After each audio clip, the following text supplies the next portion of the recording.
26મી જાન્યુઆરીની જિલ્લા કક્ષાની ઉજવણી કેશોદમાં થશે, જેના અનુસંધાને જિલ્લા કલેક્ટર શ્રી અનિલ કુમાર રાણાવસિયાના અધ્યક્ષ સ્થાને રાષ્ટ્રીય પર્વની ઉજવણીની પૂર્વ તૈયારીઓના ભાગરૂપે બેઠક યોજાઈ હતી. પ્રજાસત્તાક દિનની ગરિમામય ઉજવણી સંદર્ભે માર્ગદર્શન કરતા જિલ્લા કલેક્ટર શ્રીએ સંલગ્ન અધિકારીઓ સાથે બેઠક કરી હતી. રાષ્ટ્રીય પર્વ 26મી જાન્યુઆરીની જૂનાગઢ જિલ્લા કક્ષાની ઉજવણી કેશોદના માંગરોળ રોડ પરની આદર્શ નિવાસી શાળામાં કરવામાં આવશે.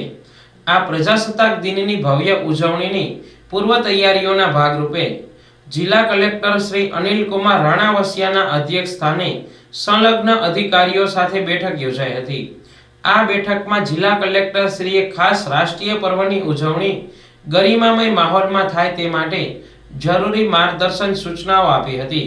તેમણે રાષ્ટ્રીય પર્વની અનુરૂપ સાંસ્કૃતિક કાર્યક્રમ, ધ્વજવંદન ઉપરાંત મંચ અને બેઠક વ્યવસ્થા, પીવાના પાણી, વીજળી, સફાઈ સહિતની આવશ્યક વ્યવસ્થાઓ કરવા સંદર્ભે જરૂરી દિશા નિર્દેશો આપ્યા હતા.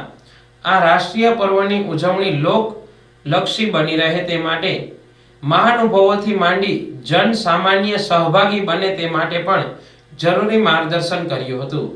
આ બેઠકમાં મ્યુનિસિપલ કમિશનર તેજસ પરમાર, જિલ્લા વિકાસ અધિકારી એચપી પટેલ, આસિસ્ટન્ટ કલેક્ટર સુશ્રી વંદના મીણા, જિલ્લા પોલીસ વડા સુબોધ ઓડેદરા, નિવાસી અધિક કલેક્ટર સુશ્રી બીએસ બારડ, પ્રાંત અધિકારી ચરણસિંહ ગોહિલ સહિતના જિલ્લા વહીવટી તંત્રના અધિકારીઓ ઉપસ્થિત રહ્યા હતા.